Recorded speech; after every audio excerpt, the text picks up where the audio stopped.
We might as well get started again now. So let me get my screen up. Any questions before we start? Sorry, the audio quality of that was probably pretty poor. I just stuck my headset underneath the speaker, so I should have taken a little bit more care. But did you hear the music?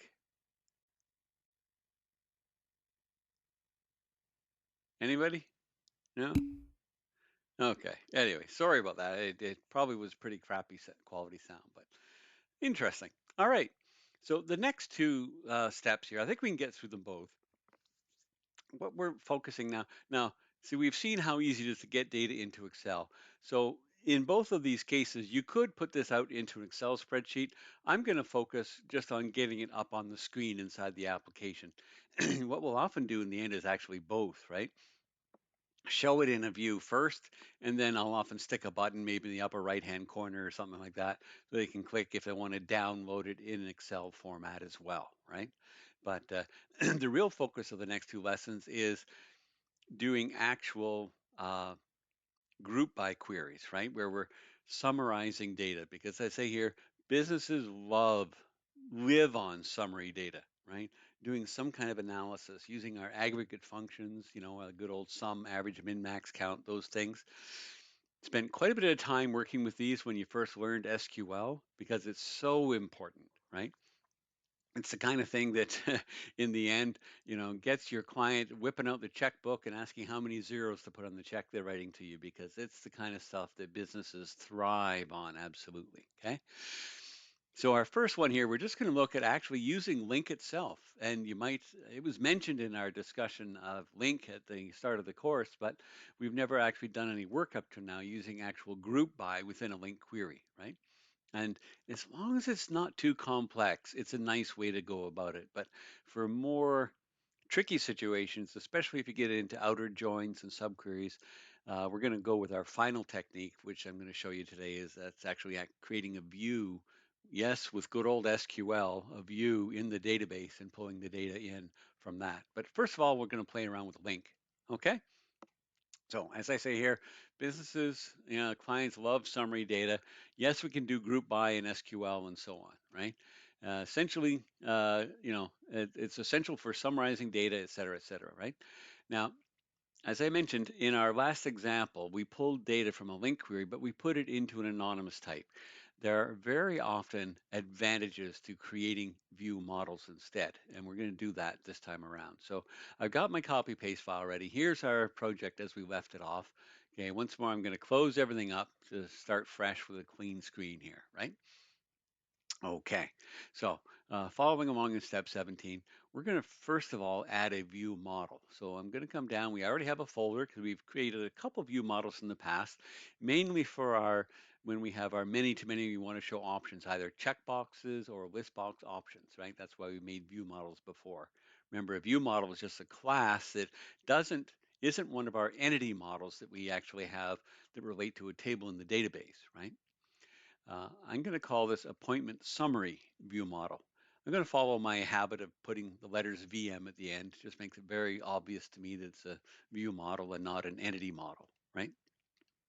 Okay, so in terms of properties in here, one of the reasons why a view model is so nice to work with is it gives us the ability to actually add our data annotations, right? So things like display names and things that will affect format. Now remember, this isn't information that we're saving into the database, right? This is just how we're going to bundle it up nicely to present it in the view. But we can take advantage of the annotations for things like that. So what's going on in here? Well, the idea is we want to give the user of our medical office application the ability to not just see a list of all the appointments. That's what we downloaded into Excel, a listing of every appointment that we've ever had, right? Okay. But what if we want to summarize that? Say for each patient, how many appointments have they had, right? What were things like the total amount of extra fees that we've charged them for across all the appointments? What was the biggest fee we ever charged them, and things like that, right? Just as an example, something to come up with for an example here. Now, I'm creating separate first, middle, last name because that's how the data is stored in the database. but I'm going to do something similar to what we do in our actual entity model, having a summary property here, right? Because I can decide what information from the actual view model I'm going to actually display on the screen. Okay, so there we go. And I have it set up here so it does have an ID. Now remember, this isn't actually generating data in the database. We're just pulling data from the database. But it's convenient for me, I think, to have the ID here, which is the actual, in this case, is going to be the ID of the patient, right? Because we're summarizing by patient how many appointments, how much we've charged them, and so on and so forth, right? So it's an appointment summary. I could almost say by patient, but I think it's clear enough in here. Okay, that gives me the view model to work with. Next, okay, I'm going to come back to my report controller, right? We're going to add a new method in here. Okay, I'm going to call it appointment summary. It'll be an action, okay? And to avoid me messing it up, it's not a huge amount of code. I'm just going to bring it all over at once, right? Maybe I could put it in right here. The order doesn't really matter, so I'll throw it in right here. Okay. So here's an example, if you haven't seen one before, of doing group by in our LINQ query, right? So I'm going to context appointments, including the patient, okay? And our group by then, okay, these are well, essentially, as I mentioned, we're grouping by the patient. But what are we including from the patient, right? This is, if you think back to SQL, when you did your group by clause, which usually came near the end of the select command, you would actually specify what properties, okay, you were grouping by. And this is basically the same ID here. So we're grouping by the patient ID, last name, first name. Now this would be the same for a given patient, right? You only have one first name, last name, middle name, and ID, okay? But these are what we're including, right, as available data within each group, okay? So that's our group by clause in our LINQ query. And because I'm including the patient, I have access to all of this data, the first name, last name, etc. And then I just select. So here's where I go, my group into, okay, my appointment summary view model. And so these are the properties in the view model itself. And so here is where I'm getting them, right? So I go into the group, the key, well, the key is basically the patient, what we're grouping by. So I can just grab the patient ID, the first name, middle name, and last name, as you see here. Okay, they're all part of the key. Now that's everything out of the key, right?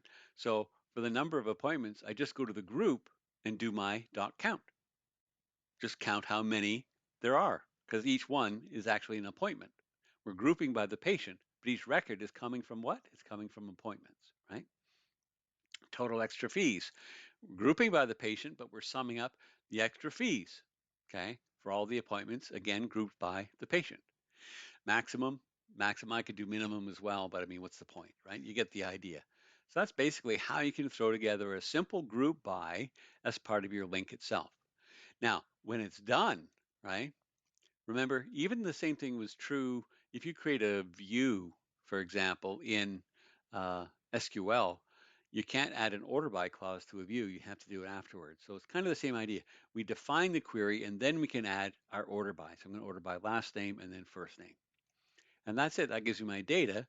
So then I can say return view, okay, and as no tracking and to list it, and that'll execute the actual query itself, right? Because right now, notice it is a I ordered queryable, right? But it doesn't get executed until we do the to list. And that will return it to the view. Now, what are we going to do for a view? Well, we don't have it yet, right? So we're going to generate that now. So if I right click on the action, I can say add view. And as I say in my notes here, if you're following along with them in front of you, here is where having the view model really pays off. So no, I don't want a partial view. I want to use the layout page. It won't be, the template won't be empty. It will be a list, just like we do on our index views. So it's required to have a model class then. Well, my model class, I can use my view model, right? We aren't limited to just our entity models. So it is my appointment summary view model, right? And I can leave it as the name appointment summary, that's fine. So I just click add and it will go off and scaffold that for me, right? Okay. Now, we do want to make some changes when it's first generated here because it's going to by default, it won't use the summary property. You use the separate first, middle, last name. And of course, it's going to assume you're going to set it up like we normally do with create, edit, delete links, and so on. Well, we don't want any of those. So this is not a situation where I'm likely going to use my partial view for headings because it's not the normal scenario, right? I might just make this, well, I don't like H1, so I'll just make it appointment summary. I could put in report if I wanted to, make it more apparent that that is exactly what it is, right? Appointment summary up here. And as I said, no, we don't want to show separate names. So I do have the full name available, allowing me to get rid of the middle and last names, right? And of course, I don't need links. Okay, remember this last column is there for the links for edit, details, delete. Well, okay, definitely take all those out. And we're not going to maintain, this is a read-only report, right? And once more, make sure I make the matching changes down here, full name, get rid of the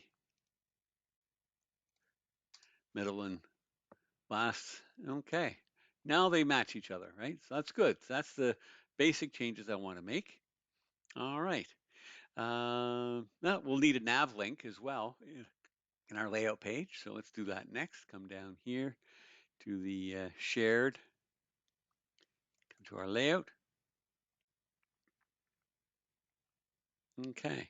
So remember we added one here already for our download appointments, right? So I'm going to throw another one in, maybe right below it. It's kind of a related thing in the sense that it's report. Report controller, appointment summary is the action. Okay, appointment summary, report. I could add the word if I wanted to. I don't think I'll bother. Okay, let's just see how that actually runs now. Pulling out and grouping it by the patient and seeing the actual data. So coming down here, appointment summary, there we are. So for each patient, how many appointments have they had? Okay, the total amount of fees we've charged them. You know, if you really wanted to, there's a lot of data here, so we might say, well, at the very least, I'd probably add paging. Would I want to bother with sorting? Well, I guess I could. I don't think usually a report like this, you want to see everybody. That's why you're pulling the report in. So filtering, I don't know. You could consider that as well. But at the very least, let's just quickly add paging, right? Makes sense that we do that. So in the view, all we have to do, if I come back here, is just add a form, right?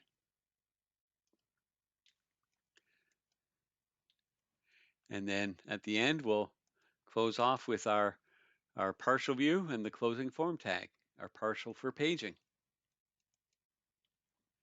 There we go. And I'll just use my little edit. If I could remember Control K, Control D, it would save me some clicking in the menu. But there we go. So now it's set up here for paging. In the controller, right, I'm going to switch to asynchronous as well.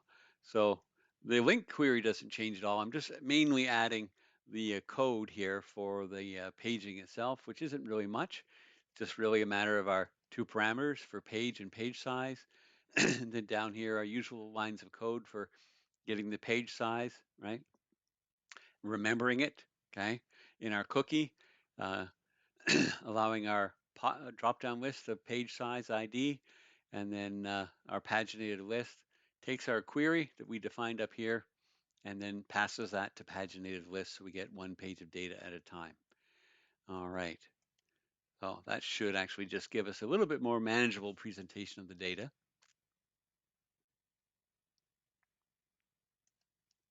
And I select it again. I didn't need to even stop. I could have done that just with a hot reload. Okay, how come I don't have, oh, there you go.